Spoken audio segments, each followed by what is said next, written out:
an eventful history. Go back 3,000 million years and Britain was on a planet that hadn't cooled down, a seething mass of volcanoes. Since then, layer upon layer of different rocks have been laid down in this volcanic foundation in a long succession of environments. 370 million years ago, Britain was near the equator and looked like this. This was the period that formed the flagstones of Caithness. 40 million years later, a warm, shallow sea rippled across the land and the oozy bottom became great swathes of limestone. 280 million years ago, Britain became largely desert, and the sand became the rocks of our red sandstone cliffs. Duncansby Head and John O'Groats. 160 million years ago, in the age of dinosaurs, the area that's now the North Sea subsided, and Britain became an area of forested swamps and warm seas. 60 million years ago, huge new volcanoes lifted the entire land to the northwest, where the Scottish Isles now are. Meanwhile, the North Sea continued to sag, so the country tilted down to the southeast like a seesaw. Britain as a whole drifted north, and the first ice age began, grinding down the land as ice sheets over a mile thick bore southwards.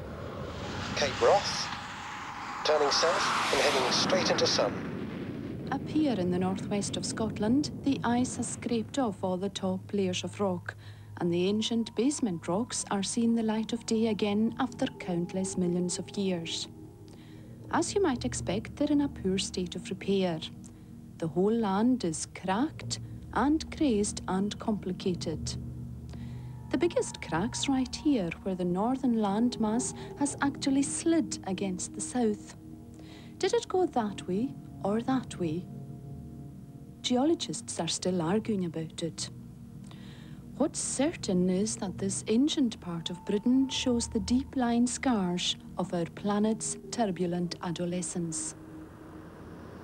Yes, but just look at those mountains. The Coolins. No prizes for guessing where we are now.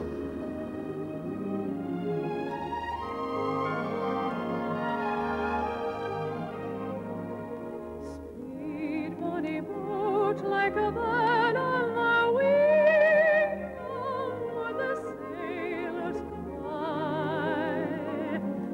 Carry the lad that's born to be king, over the sea to sky. By contrast, look at the Isle of Mull, worn down stump of a huge volcano. When it went off, it split the land like a bullet through glass right down as far as Newcastle.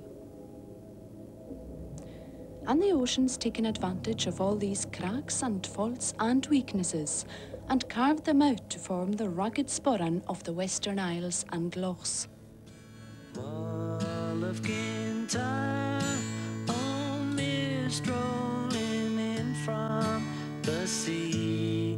My desire is always to be on Mull of Kintyre. Beautiful, but at 400 miles an hour, very difficult indeed to fly around without losing the picture you want. Hang on a minute. If the coast of Britain's 4,000 miles around, and he's going at 400 miles an hour, how does he hope to do the round trip in half an hour?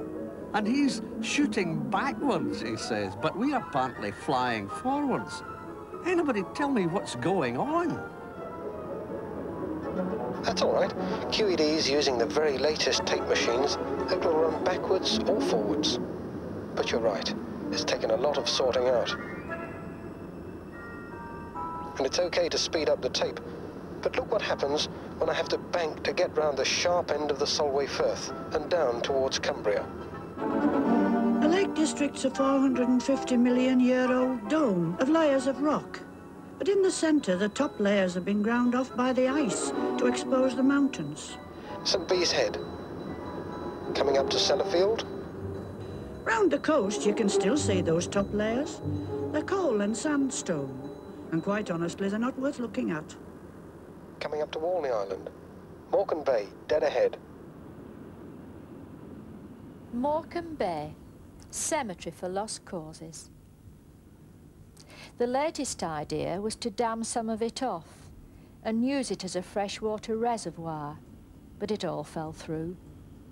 What would the Dutch have done? Here comes Blackpool Tower.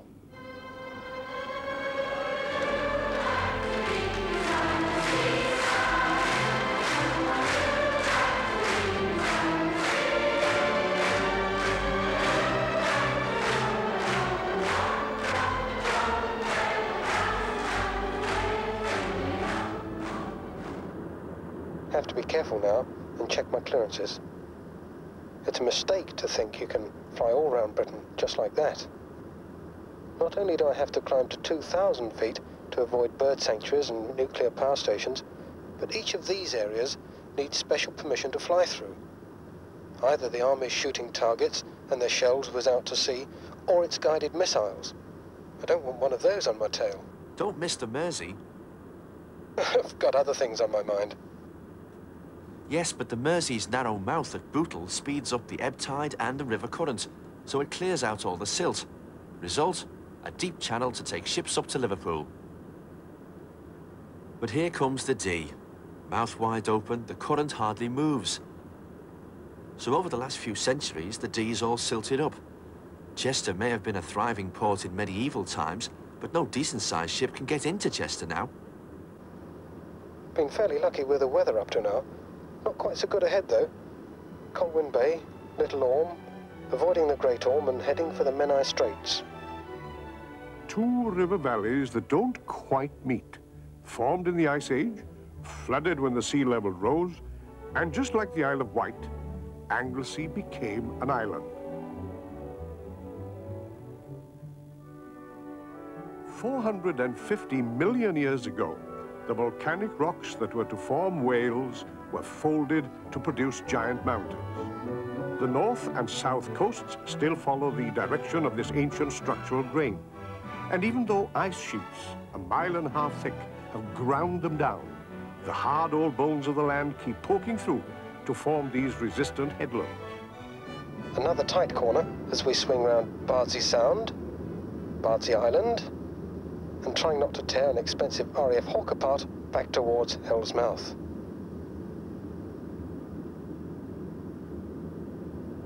Pwllheli. Pwllheli. Now, in between the north and south coasts, the land has sunk, and the flooded river valleys are a playground for the boating fraternity.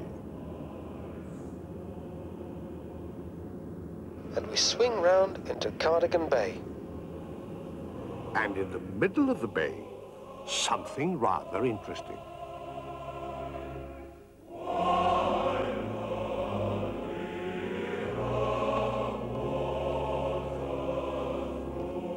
The familiar hymn tune Aberystwyth. And just north of this charming university town is a strange coastal feature. Well, I'm standing on one end of it now. It's a causeway or sarn, one of several in the area, and it runs straight out to sea for 7 miles. Where does it lead to? It leads to the lost land of Cantre'r Gwaelod. A legend describes Cantre'r Gwaelod as a kingdom defended from the ocean by sea walls and floodgates. What happened to it?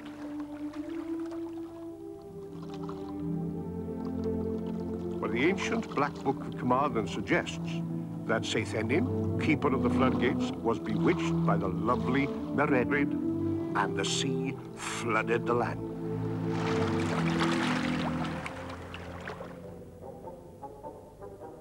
Other legends blame strange little people who lived in overflowing lakes. But who were they? The legends give us a clue. Ploughing the green sward where they grazed their herds drove them hopping mad. And your only defense against them was iron. Now, geologists claim that these sarns are natural features. Let them claim. My Celtic blood tells me that such legends are founded on fact. Well, let's go back to the Stone Age.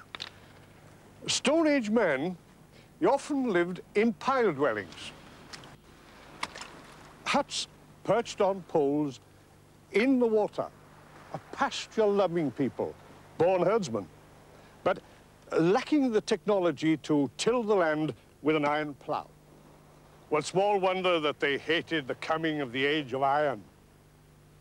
Is it possible, then, that these legends of ours go back 6,000 years to a time when the coastal Stone Age people came into contact with Iron Age cultures? A time when much of Cardigan Bay was still dry land. One thing is certain. Cantor Gwaelod is lost forever. Perhaps because Mererid seduced Sethenin, or perhaps because the melting ice age made the timeless sea engulf the land. What do you think?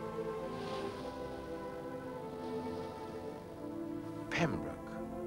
Well, we say it's the most beautiful stretch of coast anywhere in Britain. The ocean has carved St. Bride's Bay out of the softer rocks between the hard shoulders on either side, just like Mount Bay in Cornwall. But unlike Mount Bay, these hard rocks haven't been injected upwards from deep inside the earth. They follow the folds of the deep foundations of the land, a directional sweep followed by all the coastal hills of South Wales.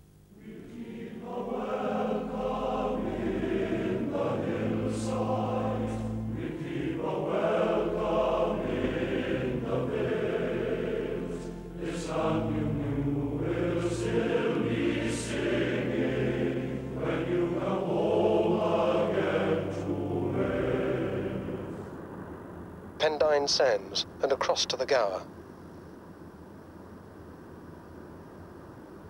Incidentally, I don't know how far up the Bristol Channel they want me to go. There's only a few minutes to the end of the programme, and I've got to get right down to Land's End. Let's hurtle past Swansea and Cardiff and find the Severn Bridge. There it is, coming up now. Back past Avonmouth towards Weston-super-Mare. Bristol Channel wasn't carved by the Severn, you know. River's far too small. In fact, the Severn used to flow north and came out at Merseyside. Then, like a lot of other rivers, it was pushed south by the Ice Age. And fortunately, it found an ideal estuary already made by the ancient geological sweep of the land.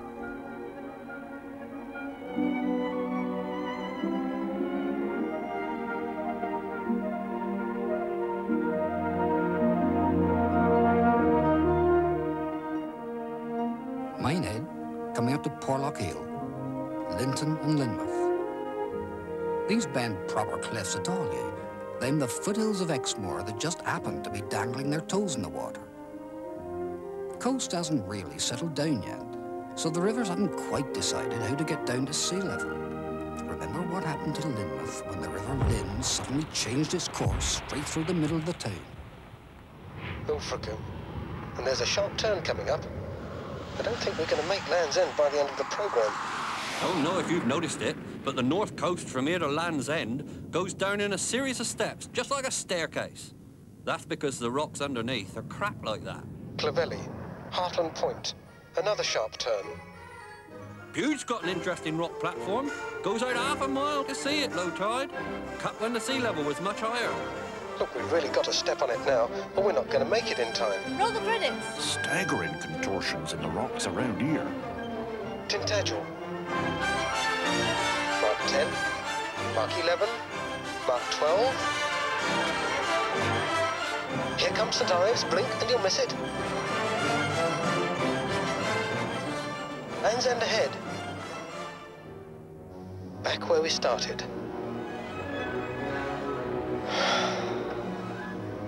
And that, I think, completes our round Britain Whizz.